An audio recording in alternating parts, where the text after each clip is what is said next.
We are 4 games into a new season. It is an extremely small sample size. So, XJ, I have just one question. Is it time to panic about the Knicks bench?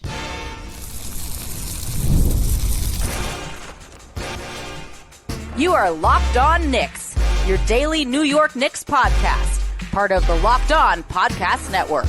Your team every day. You are locked on to the New York Knicks. My name is Gavin Schall. I'm a New York City native, a credentialed media member that's been covering the Knicks for nearly a decade, and the Saturday co-host of the Locked On NBA podcast. He is XJ. He is co-host of the fantastic Hot Hand Theory podcast, data-driven deep dives on your favorite Knicks and NBA topics. Most recently, they talked Victor Wembanyama, so be sure to check that out. But this is Locked On Knicks, part of the Locked On Podcast Network, your team every day, your daily podcast on the New York Knicks, giving those detailed insight on your favorite team at least 5 whole days a week. So be sure to join thousands of other Knicks fans in subscribing on both YouTube and your favorite podcast platform for the best insight on your favorite team every single day. On today's show, we promised we were going to pick it up after we recap just a miserable loss to the Bucks last night. Just how concerned should we be about the Knicks bench? Because I feel like that and Karl-Anthony Towns are kind of the two main areas of consternation in the fan base right now. We're going to hit Cat tomorrow. We're talking the bench today. We're going to go over just how much they're missing Deuce McBride, why his absence is maybe even more significant than people think. If this is just going to be who Josh Hart is the rest of the season, and if that's the case, what it means for the New York Knicks, and what level of concern we should have about the big man rotation, and if the Knicks maybe need to find another big on the open market. But we start off as broadly as we can, XJ. What is your, feel free to go 1 through 10 on this. Feel free to borrow the Rotten Tomato meter. What's your level of concern about the bench right now? Yeah, I mean, my level of concern on the bench is purely a function of my concern on the health of the bench. If healthy, I feel I'd be at a 2. I'd be at a 1, something like very negligible. But the health concerns are real. Obviously, with Mitchell Robinson, we know that they're real. Obviously, with Josh Hart, we're seeing that they're real, whether people want to believe that or not. The evidence is in front of our faces. We don't know what's going on with Deuce McBride. Hopefully everything's okay with him on the personal end. And so we're talking about 3 critical guys. We're talking about 3 of their top 8 players, or maybe 7 players.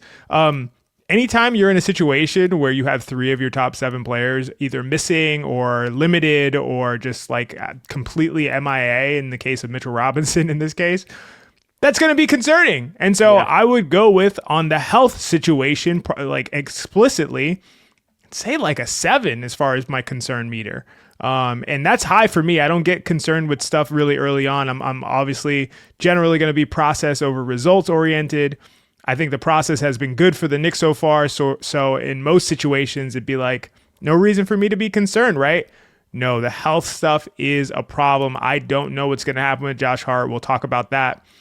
But starting with Deuce McBride, I obviously not concerned with his health, but whatever's going on with him, contingent on him coming back, I think that'll resolve a lot of issues. And I think that people don't recognize how important he is to this Knicks team, how good he is, not only from a depth perception and standpoint, but he, for my money, is the 5th best player on the team.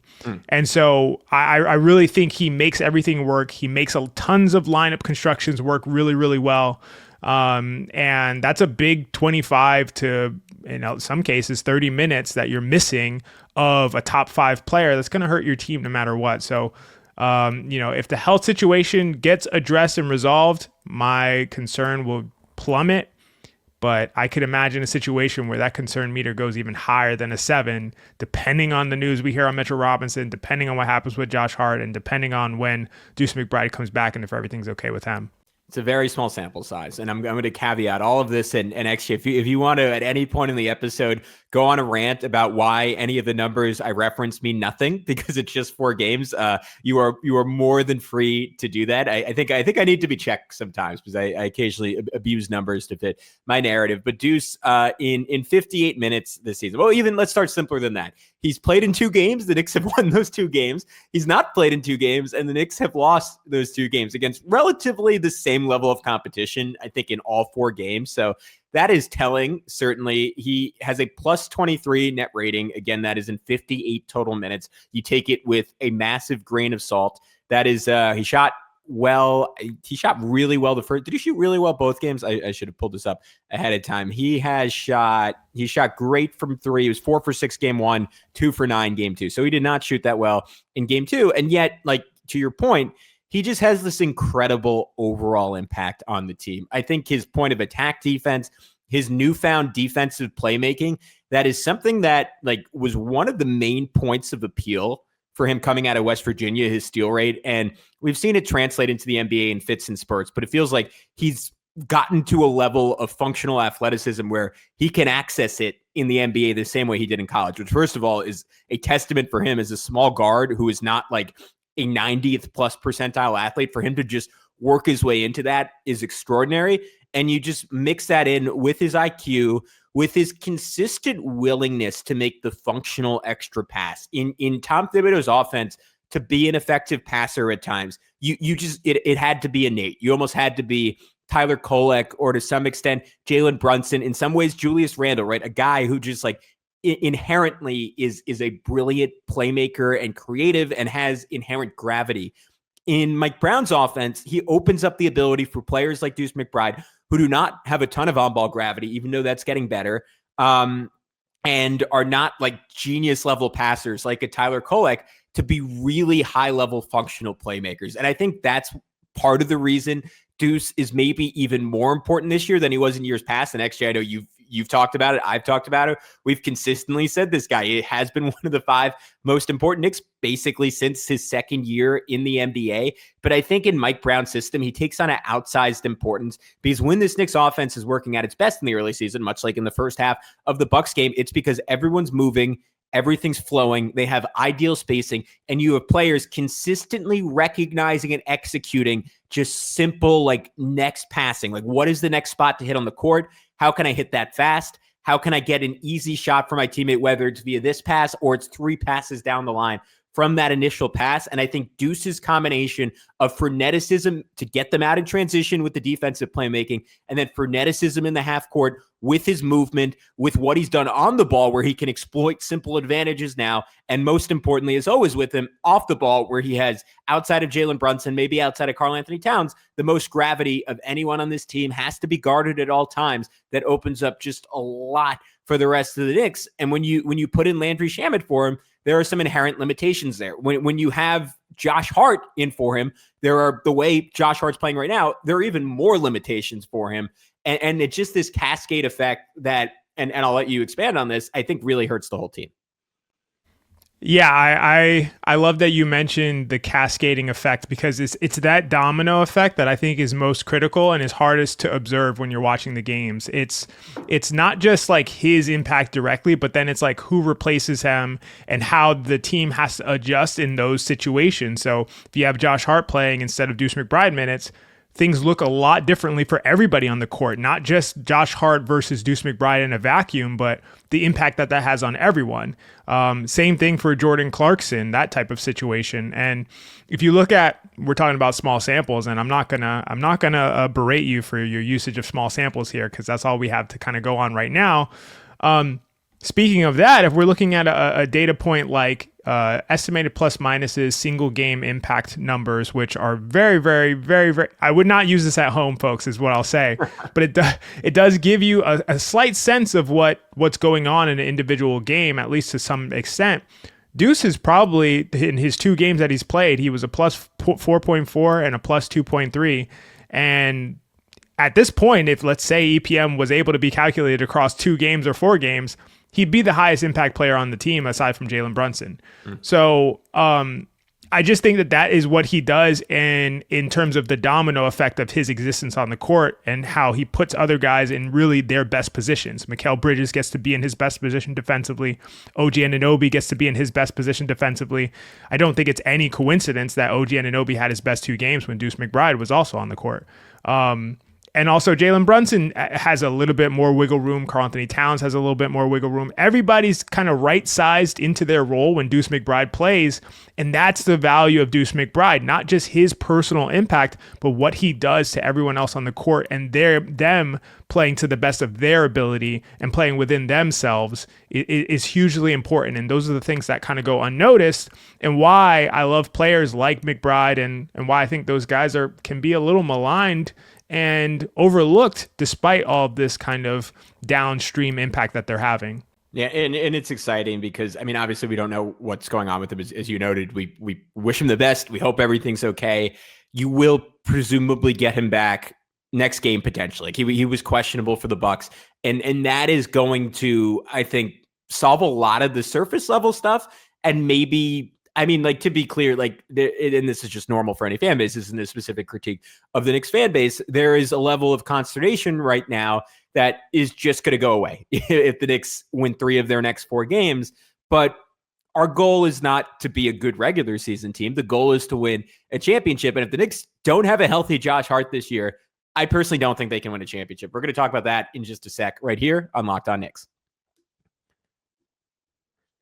But first, we want to tell you about our good friends over at Quo. One of the tools that helps make a huge difference for business owners is Quo, formerly Open Phone. It's the same great business phone system you've heard me talking about before, just with a new name. And here's why it matters. Every missed call is money left on the table. When every customer conversation counts, you need a phone system that keeps you connected 24/7. Quo is the #1 business phone system that streamlines customer communications. It works right through an app on your phone or computer, so no more carrying 2 phones or relying on a landline. I love how Quo, formerly known as Open Phone, lets your team share one number and collaborate on calls and texts like a shared inbox, so no customer gets left hanging. Their built-in AI is a game changer. It can answer after-hour calls, capture leads, and keep business moving even when you're off the clock. So see why over 900,000 businesses trust Quo, formerly Open Phone. Get started free and get 20% off your first 6 months at quo.com/LockedOnNBA. That's QUO.com/LockedOnNBA. And if you have an existing number with another service, Quo will port them over at no extra charge. Quo, no missed calls, no missed customers. And we also want to tell you about some of our newest friends here at Locked On over at Rippling. If you're a business owner, here's the truth. SaaS promised to make work easier, but now the average customer is buried by hundreds of apps that slow down your teams and simply don't work together. That's not SaaS. That's sad. Software as a disservice. That's why you need Rippling. Rippling is the unified platform for global HR, payroll, IT, and finance all in one place. They've helped millions of businesses replace a mess of disconnected tools with one system designed to give leaders clarity, speed, and control. What I love about Rippling is how it removes the bottlenecks and busy work that inevitably slows your team down. Everything from onboarding to payroll to IT access runs automatically and perfectly in sync. It's so simple to use and gives companies one source of truth for their people, data, and everything they touch. And right now you can get 6 months free when you go to rippling.com/LockedOnNBA. Learn more at rippling.com/LockedOnNBA. That's rippling.com/LockedOnNBA for 6 months free. All right, what's up, guys? Gavin Schall, XJ, back with you here on Locked On Knicks. We got to dive into the Josh Hart of it all. I want you to take the lead on this one, XJ, because I've had multiple rants early this season about how I think he should just get finger surgery. I don't know why he's not, and I always try to be careful in these situations because my baseline assumption is that Leon Rose is not an idiot, Mike Brown is not an idiot, Josh Hart is not an idiot. Like, these guys know what the ultimate goal is. They know that the priority is being healthy in April. So there must be some mitigating factor that I'm just simply not aware of why he didn't just get surgery on that finger over the offseason. I don't know exactly what the injury is. I had a fractured pinky. For me, a civilian, not getting the best medical care in the world, I was back playing basketball in like 2 months after surgery. And that was after I was an idiot and put off getting surgery for about a month, and it got a lot worse, XJ. So I don't know why he couldn't have got this done over the offseason, missed the first, I don't know, let's be conservative, 6 weeks of the year and come right back. Knicks are fine. He's fine. And obviously, like, the issues with Josh shooting go beyond just the finger. This has been an ongoing conversation for 2 years. It's about role. It's about usage. It's about his confidence level. But I can't help but feel the finger issue, and if there's anything else going on we don't know about, is making everything just that much worse. I gotta say, Gavin, I love your tone here. I just hear the passion in your voice, and it sounds like it comes from primarily from your personal experience playing with an injured finger. I played basketball for a month and a half on a broken finger. It is, it's not a fun experience. You don't shoot well. You're just in pain. It looks weird after. I really recommend just getting it fixed. And to be honest with you, I really feel very similar to you. And I think similarly in this way as well. I'm like, well, all of these guys are really brilliant. They understand the goal. They understand the long-term kind of outcome being more important than the short-term outcomes. Then there has to be some reason why he didn't just get the surgery. He's obviously having back issues as well. So even the time off could kill two birds with one stone, to use a gruesome phrase. But I feel like that all seems really just logical to me. And so I also don't feel like I have the appropriate context to know why that wouldn't just happen. Like, it feels like it just makes the most sense.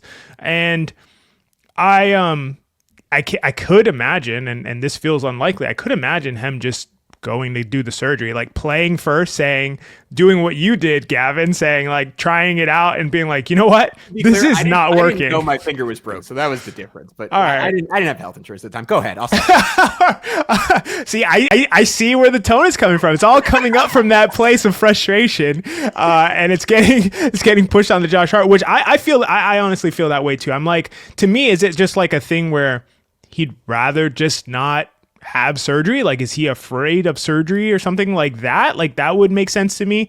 If it's a thing of like toughness and saying like, no, I got to tough it out, I got to be there for my team, to me, that is very, very much misguided. And I really hope the organization is pushing him in the correct direction, which would be, no, helping your team out is you being the best version of yourself, even if that requires you missing the next, 6 to 8 weeks before you come back, and be that guy.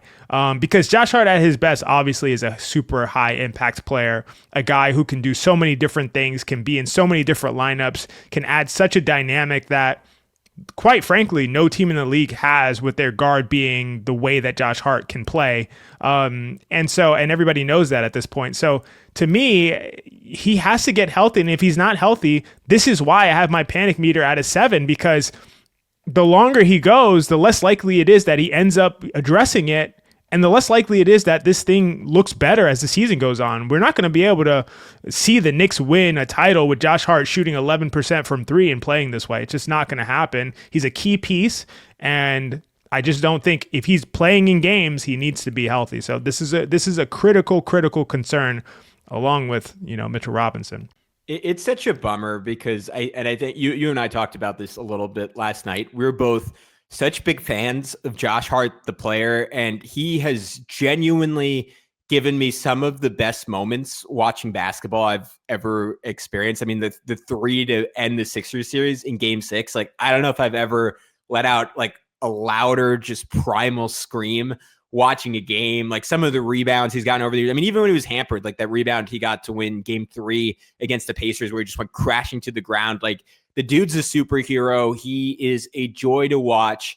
I think our frustration has less so been with Josh. Sometimes it's with Josh, but it's less so been with Josh, and it's more so been with his usage. And I always go back to his first like 20 plus games on the Knicks, where I'm on Cleaning the Glass right now. It was 22, 23 games to end the regular season in the 22-23 season. That's convenient that it was that number of games.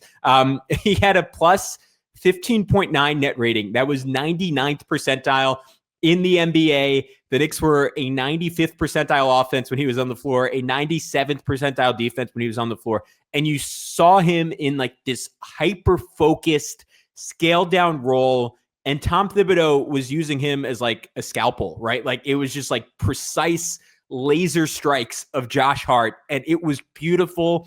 It was perfect.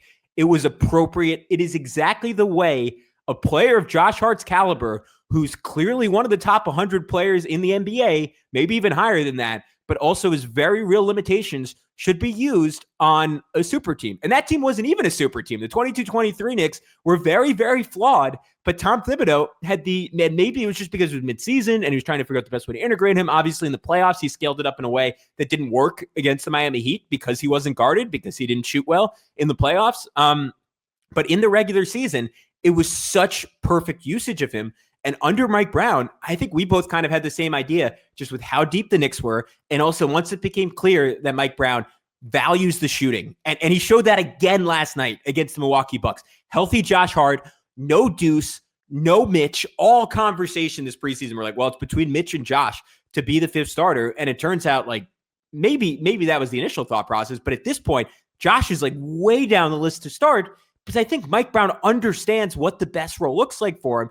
It's just when Deuce is out and you don't have that extra shooter in the lineup, the team is still figuring out what the offense looks like, what the spacings looks like. Cat is also uncomfortable, and Josh is like the worst version of himself, both in terms of like, he just can't shoot right now. He's 1 for 9 from 3 on the season. He's passing up a bunch of good looks on top of that, and he's not himself from like an energy perspective. You're not even getting last year's like slightly botched version of Josh Hart. You just end up with this in between. That's just sad. And I will go to that net rating, 22-23 plus 15.9, 23-24 plus 3.6 last season, where he started off the season awesome, playing the best basketball of his life, minus 6.9. This season, small sample size be damned, minus 16.2. It is getting worse and worse and worse. And that is a combination of his usage and his health. I think Mike Brown knows how to use him, but you still need to be healthy around him. And you still need Josh to be the best version of himself for a tall click.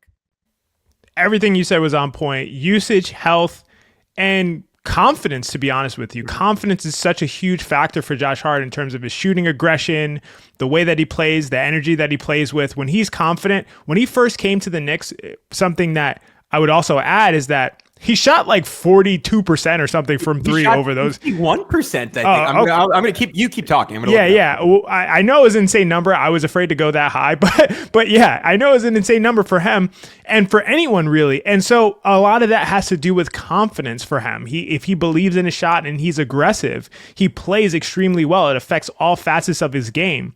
So not only are these injuries nagging him and affecting his play, but they're also affecting his confidence, which also in turn affects his play. So we're talking about a self-reinforcing cycle that's just spiraling downward. This is not a good situation. And the last thing I want to say on the topic really is that Josh Hart said something this offseason that I think is really applicable here. Regarding whether he would start or not, he talked about deserving to be a starter. He talked about, but I need to do what's best for the team. He talked about sacrifice and all of those things, and that it'd be selfish for him to go out and demand to start. And I love that mentality. And I would really ask him to take that same mentality when it comes to his injury and health status, to say it would be selfish to go out there and play and just force yourself on the court when you're not at your best because you don't want to take 2 months off of time. And what that might do to disrupt, his life and all of those things. Those are not things that I take lightly. I don't think of these players as just like, automatons who don't have lives and personalities. And like, that sucks to be off of your job for 2 months, rehabbing from injuries, watching the guys go out and play and not being able to contribute. That's got to be emotionally difficult. And I recognize that. But that is part of the sacrifice that he was talking about. It's not just sacrificing not being a starter, but it's sacrificing and dealing with the emotions that come with that kind of decision making for the best interest of the long-term, ceiling of the team. And so that is something that I think that Josh needs to consider. And I hope that someone talks to him about it if things don't get better very, very soon. I agree with everything you said. He shot 52% from 3 in his first 25 games on the Knicks. He was only taking 2 a game, but that is still a crazy number. Josh, get that finger fixed. How are you to fix the rest of the Knicks bench, though? We'll get into that in just a sec right here on Locked On Knicks.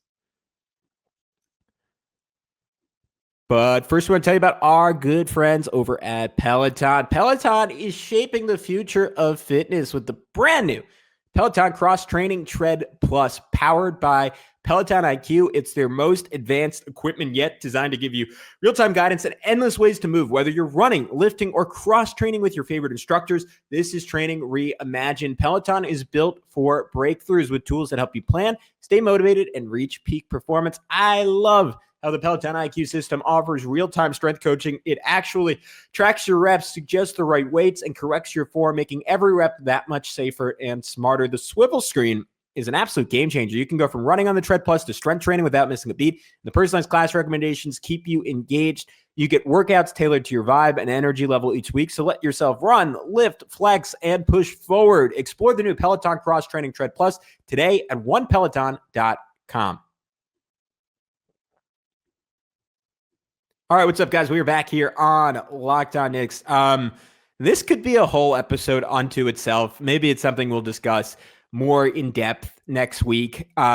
What's your, just because we only have a couple minutes left, what is your third most pressing concern about the bench? If we take into account the absence of Deuce, the absence of Hart, we should mention, even though Mitch is a starter, his absence is very relevant to the bench because he would presumably be playing a lot of times with the bench. And this is something our buddy Shax noted.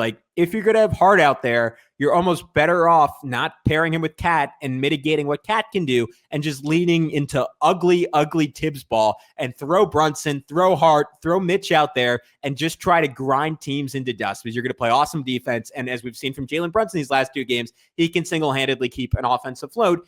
Even when you lose that flow, that's made things so much easier on the tertiary guys for the New York Knicks. But beyond that, I think there are other concerns. Malcolm Brogdon retiring, I continue to go back to that. I think because he had a relatively poor preseason, and I could be wrong on this. I have a Malcolm Brogdon bias. I love the guy as a player. I was asking for him XJ on the Knicks for about 3 years. I finally got my dream, and the dude retires in the preseason. We never get a regular season game. Miserable. I just think having a professional NBA point guard who's last season at least was still a really high level creator, still a really high level off the catch shooter, just as a merit of his size or function of his size, fine enough defensively. I think, at least for the time being, even though Tyler Kolek has flashed some good stuff, that's an upgrade over him. Jordan Clarkson is just a little too up and down for me. His game is so reliant on his shooting. Even when he's shooting well, I question just how positive his impact is. So the point guard part of this and the Guerschon Yabusele part of this, where I was very optimistic about what he was going to be. Again, we're 4 games in. I think he'll get into better shape if that is a real concern. And people have pointed that out. He's been very good as a screener. The lack of mobility defensively, the inability to play center because he can't really protect the rim, and the fact that offensively, when he's not shooting well, he doesn't really give you all that much outside of the screening are all big concerns. I promised I was going to let you talk. I've been talking for 4 minutes. What out of that group, the non-Hart, non-Deuce, non-Mitch group, is your next most pressing concern about this bench? And you hit on all the really important notes. It's the bigs for me. It's the bigs. It's Yabusele. It's, the dependence at this point on Hukporti, and then without Mitchell Robinson, what that also does to Karl-Anthony Towns. It's just a lot of, I think it was kind of short-sighted maybe for some to not recognize how critical Mitchell Robinson was to this team coming into the season because of what happens with him out and what that does to the big rotation. I think that when we talk about optimizing a player or a team, really to me, optimization looks like the player doing the things that they do best most often. So if a guy is really, really great at isolation, then optimizing that player looks like that guy playing a lot of isolation. It doesn't look like that guy playing off the ball and doing other things and being a roller and all these other actions if that's not what they do best. So the more guys you have on your team that are doing the thing they do best most often, the more optimized your team will be. And though that's how you get to having the whole being greater than the sum of the parts with any team construction. Now, if you have Karl-Anthony Towns in the situation where no Mitchell Robinson, you're playing Hukporti a lot and he looks good, but is going to be limited in some capacity. And now you got Yabusele and hopefully his injury situation is okay. And he comes back and now he has to play 4 next to Karl-Anthony Towns. And now you're asking Karl-Anthony Towns to again be in the situation where he's a primary rim protector for long stretches of games. everything starts to collapse because all of these guys are not being optimized. All of these guys are not being asked to do what they do best for the most majority of the game. They're being asked to do things that they do second, third best, or maybe even are bad at. And so then you're getting a team that's actually, the whole is worse than the sum of their parts. And so everything starts to fall through downstream from Mitchell Robinson. I think Yabusele is somebody I'm worried about, not from the standpoint of he's not going to hit he's going to hit shots, guys. Like, I know people are really frustrated with his performance so far from three. He's a good shooter. He's going to hit shots. But recognizing that he, as I mentioned, coming into the season, he is not a real five. Like, he, in very small doses, he can play five if you want to run teams out the gym in specific second unit lineups. But he's not going to be able to play long stretches at five. That puts a lot of pressure on Karl-Anthony Towns. That puts a lot of pressure on Ariel Hukporti. That means you are going to end up giving Trey Jemison a real look, which he kind of looks like, I don't know. He can move his feet really well, and he feels like a Jericho Sims embodiment to me. But so I just, that's my biggest concern without Mitchell Robinson. If he's not going to come back healthy, now your big rotation is getting completely out of whack, and I think that's going to be a big problem for the bench. You read my mind. I would try Jemison over Hukporti. He doesn't have the upside Hukporti has. Like you lose the short roll passing, you lose the explosiveness as a roller. I don't think he's as good of a shot blocker as Hukporti is. I could be wrong on that. I'm not all the way caught up on Trey Jemison, but from what I've seen, like, the Sims comparison is apt. Like, he is the bare bones big you need to get through an injury, right? Like, he's kind of the template Mitchell Robinson starter pack,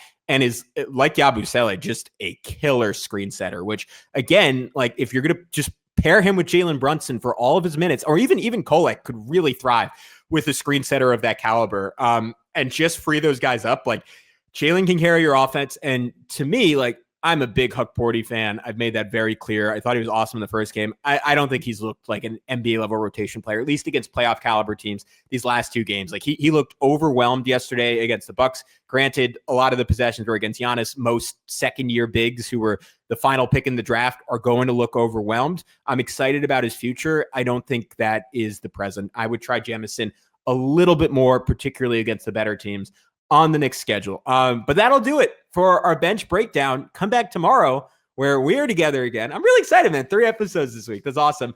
We are talking one of your favorite topics, the optimization of Karl-Anthony Towns. Until then, thank you all so much for listening. We'll talk to you soon on Locked On Knicks.